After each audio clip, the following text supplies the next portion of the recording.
जी, ना मैं इंसुलिन लगाता हूँ, ना शुगर की कोई दवाई खाता हूँ, ना ब्लड प्रेशर की कोई दवाई खाता हूँ, ना जोड़ों के दर्द की दवाई खाता हूँ, ना मैं मैदे की तेज़ाबियत की कोई दवाई खाता हूँ।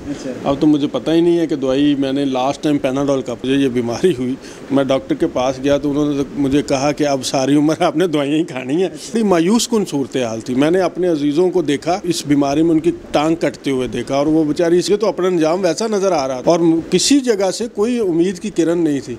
तो तब मैंने फैसला किया कि अगर इसी बीमारी के साथ ज़िंदगी गुजारनी है तो मुझे कम से कम पता तो हो कि मैं जो खा रहा हूँ, जो दवाई खा रहा हूँ, ये बीमारी है क्या, मुझे पढ़ना तो चाहिए। ये जब बीमारी बढ़ती जा रही थी, दवाइयाँ बढ़ती जा रही थी, तो फिर मैंने अपनी रिसर्च शुरू की और मैंने जो उस वक्त दुनिया में टॉप लेवल पे, जो अमेरिका में, यूरोप में बड़े बड़े अदारे और बहुत सारे लोग रिसर्च कर रहे थे, मैंने उनसे फिर इस्तिफ़ादा शुरू किया और फिर अल्टीमेट मैं उस में कामयाब हुआ कि ये। अस्सलाम वालेकुम, आप देख रहे हैं पाकिस्तान टुडे और मैं हूं आपका मेज़बान अनीब ज़हीर। नाजरीन, कहा जाता है कि शुगर का मर्ज़ जिसको लाहक हो जाए तो कब्र तक उसकी जान नहीं छोड़ता। दवाइयां खानी पड़ती हैं, इंसुलिन लगवानी पड़ती है, लेकिन ये मर्ज़ ठीक नहीं होता। ये इंसान को कब्र तक पहुंचा के ही छोड़ता है। लेकिन मेरे साथ आज जाहिद साहब मौजूद हैं। इनकी कहानी कुछ इस तरह से है कि आप सुनकर हैरान रह जाएंगे। इनको कुछ साल पहले शुगर होती है और 4 साल इनको शुगर रहती है। ये दवाइयाँ खाते जाते हैं लेकिन इनका इलाज नहीं हो रहा होता और शुगर के मर्ज़ की वजह से इनकी बिनाई ख़राब हो इनकी आंखों की बिनाई कम हो जाती है, इनको ऐनक लग जाती है, इनको कोलेस्ट्रॉल का मसला हो जाता है, इनको ब्लड प्रेशर का मसला हो जाता है, ज़िंदगी बड़ी तंग पड़ जाती है। लेकिन फिर ऐसा इनकी ज़िंदगी में क्या होता है, ये क्या करते हैं कि जितनी दवाइयाँ, जितनी इंसुलिन ये कूड़ेदान में डाल देते हैं और उसके बाद आज ये कोई दवाई नहीं खा रहे, ये कोई इंसुलिन यूज़ नहीं कर रहे और माशाल्लाह सेहतमंद ज़िंदगी जी रहे हैं। इनसे बात करते हैं कि इन्होंने ये कैसे मुमकिन किया। अस्सलाम वालेकुम सर। वालेकुम सलाम। सर, आप ना दवाइयाँ खाते हैं, ना इंसुलिन लगाते हैं और 4 साल के बाद आज माशाल्लाह सेहतमंद हैं। इस आपने कैसे मुमकिन किया सब कुछ? असल में ये बात ये है कि शुगर की बीमारी, जैसे आपने इंट्रो में कहा, कि ये जब लग जाती है तो ये फिर इंसान को कब्र तक पहुंचा के ही छोड़ती है। और असल में इस बीमारी के अंदर मसला ये होता है कि जब तक हम इस बीमारी को नहीं समझते कि इसके अंदर हो क्या रहा है हमारे साथ, तो हम इससे जान नहीं छुड़ा पाते। ठीक है। इसकी बीमारी की जो बुनियादी वजह है वो कार्बोहाइड्रेट्स का खाना है। कार्बोहाइड्रेट्स हर वो ग़िज़ा है जो आपके जिस्म में जाके ग्लूकोज में तब्दील हो जाती है, चाहे वो मीठी हो या ना हो। यही इसकी वजह है, कार्बोहाइड्रेट का खाना, बार बार खाना, बगैर ज़रूरत के खाना और प्रोसेस फूड का खाना। ठीक है। अगर आप इन चीज़ों से बच जाते हैं तो ये बीमारी आप रिवर्स कर सकते हैं। सर, जो कार्बोहाइड्रेट्स आपने बताया, इसको अगर आसान अल्फाज में जो हमारे देखने वाले हैं हम उनको समझाना चाहें कि कौन कौन सी ग़िज़ा है जो इस्तेमाल करें तो क्या होगा वो?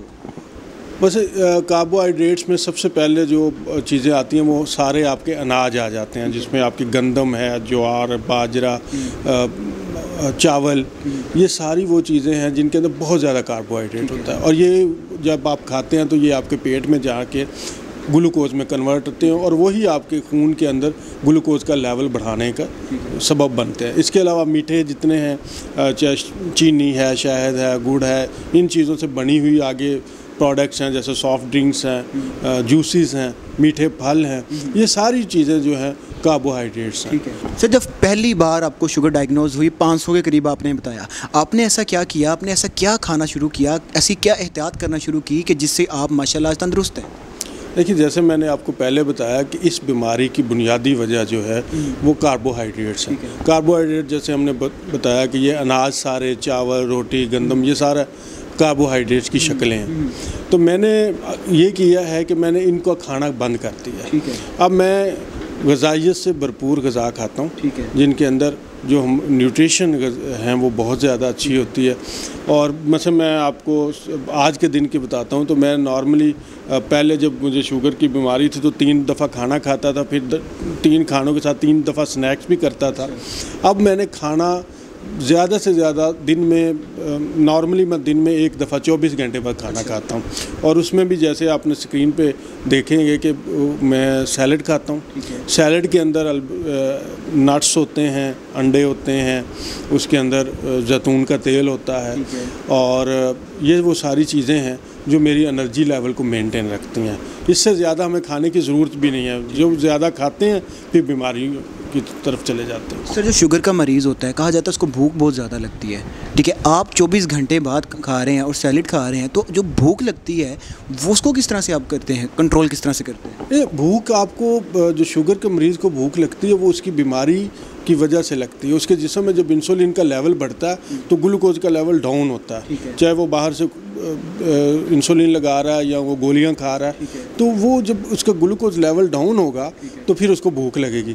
जब आप अपने एनर्जी को सस्टेन कर लेंगे, आप अपनी बॉडी में ग्लूकोज के लेवल को मेंटेन रखेंगे, तो आपको गैर ज़रूरी भूख नहीं लगेगी, तो खाने की ज़रूरत ही नहीं रहती। आप देखें, मैंने 24 घंटे बाद खाया, सुबह से अपने ऑफिस में सारा काम करके आया हूँ और आप भी आप लोगों के सामने बैठा हूँ, मेरा एनर्जी लेवल आपके सामने है। जो नॉर्मल इंसान होता है जिसको शुगर नहीं भी होती, कहा जाता है उसको भी दिन में 3 बार खाना खाना पड़ता है, ठीक है, और आप दिन में 1 बार खाना खाते हैं, तो क्या ये 3 बार खाना खाना कुछ ज़रूरी नहीं है। ये हमने अपनी आदतें बना ली हैं। इसकी मेडिकली इसकी कोई ज़रूरत नहीं है। आप थोड़ा खाएं लेकिन ग़िज़ाइयत से भरपूर खाएं। आपके जिस्म को जिन चीज़ों की ज़रूरत है आपके खाने में वो होनी चाहिए। उसमें हेल्दी फैट्स होने चाहिए, उसमें प्रोटीन की मुनासिब मिक़दार होनी चाहिए, उसमें फ़ाइबर होना चाहिए और उसमें माइक्रो न्यूट्रिएंट जिसमें विटामिन्स हैं, मिनरल्स हैं, जो आपको सब्ज़ पत्तों वाली सब्ज़ियों से बड़े अच्छे मिल जाते हैं, वो आप खाएँ, आपकी ज़रूरत पूरी हो जाएगी। सर, कहा जाता है कि जो शुगर का मरीज़ होता है उसके लिए जो वॉक करना होता है नागुज़ीर होता है, वॉक मस्ट होता है। आप कितनी वॉक करते हैं? देखिए, ये जब मैं शुरू में मुझे ये डायग्नोज़ हुआ तो उस वक्त तो मैं 7-7, 8-8 किलोमीटर वॉक करता था, लेकिन उस वॉक से शुगर कम नहीं होती थी। असल में ये आपको एक्सरसाइज ज़रूर करनी चाहिए। एक्सरसाइज ना करने की वजह से आपको शुगर की बीमारी का एक वजह ये भी है कि आप एक्सरसाइज नहीं करते, आपकी लाइफ एक्टिव नहीं होती। लेकिन वॉक से शुगर कम नहीं होती। इसके लिए कुछ आपको ख़ास एक्सरसाइजेज हैं जो आपको एक्सपर्ट रिकमेंड करते हैं। उसमें एक जो बड़ी मेजर एक्सरसाइज है उसे एंटी ग्रेविटी कहते हैं। तो ये बड़ी तेज़ी से खून के अंदर शुगर का लेवल डाउन करती है। तो मैं एक्सरसाइज करता हूँ 4-5 मिनट, और 4-5 मिनट, और सुबह कोई आधा घंटा वॉक करता हूँ, लेकिन वो ब्रिस्क वॉक नहीं होती, रिलैक्स टहलकदमी जिसे आप कहें वो होती है।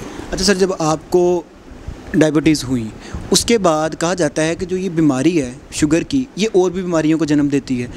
आपको 4 साल आपने मेडिकेशन की, किन किन तकलीफ़ों से गुजरना पड़ा, कौन कौन सी बीमारियां आपके साथ और जुड़ गई?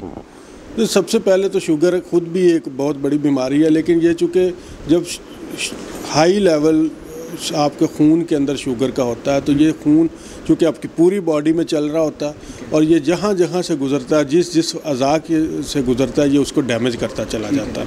ये सबसे पहले आपकी आंखों पे पड़ता है।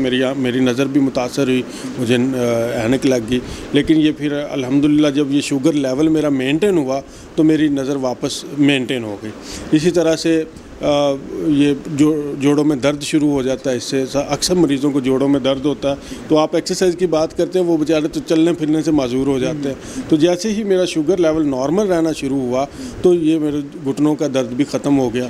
इसके अलावा कोलेस्ट्रॉल जो है, जो लिपिड प्रोफाइल ये बड़ा बढ़ जाता है, ट्राइग्लिसराइड का लेवल बढ़ जाता है, हेल्दी कोलेस्ट्रॉल डाउन हो जाता है। तो ये सारी बीमारियां जो हैं ये एसोसिएट हैं कार्बोहाइड्रेट्स के साथ। कार्बोहाइड्रेट्स जब आप अपनी लाइफ में कम से कम कर देंगे और हेल्दी कार्बोहाइड्रेट्स खाएंगे, रिफाइंड कार्बोहाइड्रेट नहीं खाएंगे, मैदा, बेकरी की प्रोडक्ट्स और इस तरह की चीज़ों से बाहर निकल आएंगे, रोटियों से बाहर निकल आएंगे, तो फिर आपकी बॉडी जो है वो आहिस्ता आहिस्ता एडजस्ट कर जाएगी और आप जितना थोड़ा सा खाने की ज़रूरत है, अल्लाह ताला ने हमें खाने के लिए पैदा नहीं किया। खाना हमारी ज़रूरत है, जितनी ज़रूरत है उतना खा लें तो सारा दिन आपको एनर्जी मिलती रहेगी। सर, आप पेशे के लिहाज से वकील हैं, लेकिन आपको जितनी इन्फॉर्मेशन है ये आपको कब पता चला कि आपको ही पढ़ना चाहिए इन बीमारियों के ऊपर, और कब पढ़ना स्टार्ट किया और कितने अरसे में आपने इन सारी चीज़ों को अपने इल्म हासिल किया? भैया, जब बात ये है कि जब मुझे ये बीमारी हुई, मैं डॉक्टर के पास गया तो उन्होंने मुझे कहा कि अब सारी उम्र आपने दवाइयाँ ही खानी है और कुछ नहीं करना। तो बड़ी मायूस कुन सूरत हाल थी। मैंने अपने अजीज़ों को देखा, मेरी एक अजीज़ा थी, मैंने उनके इस बीमारी में उनकी टांग कटते हुए देखा और वो बेचारी इसी से फौत हो गई। इसी तरह एक और हमारे अजीज़ थे, उनके गुर्दों का फेल हो गया, वो डायलिसिस में चले गए। तो मुझे तो अपना अंजाम वैसा नज़र आ रहा था। और किसी जगह से कोई उम्मीद की किरण नहीं थी। तो तब मैंने फ़ैसला किया कि अगर इसी बीमारी के साथ ज़िंदगी गुजारनी है तो मुझे कम से कम पता तो हो कि मैं जो खा रहा हूँ, जो दवाई खा रहा हूँ, ये बीमारी है क्या, मुझे पढ़ना तो चाहिए। और मैं यही कहूँगा कि सब लोग कम से कम आप जिस चीज़ के साथ आपने रहना है तो आप उसको सीखें तो सही। तो मैंने फिर उस वक्त फ़ैसला किया, आज से 2 साल पहले, कि जब बीमारी बढ़ती जा रही थी, दवाइयाँ बढ़ती जा रही थी, तो फिर मैंने अपनी रिसर्च शुरू की।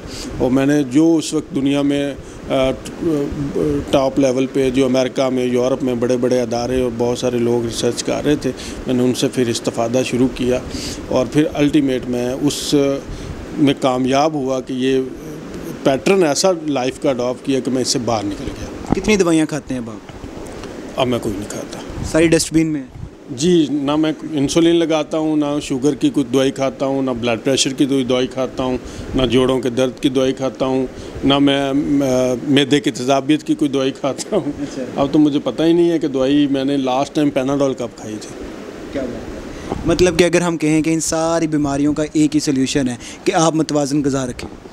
सारी बीमारियों का सलूशन ये है कि आप खून के अंदर अपना ग्लूकोज का लेवल जो है वो 100 के आसपास रखें।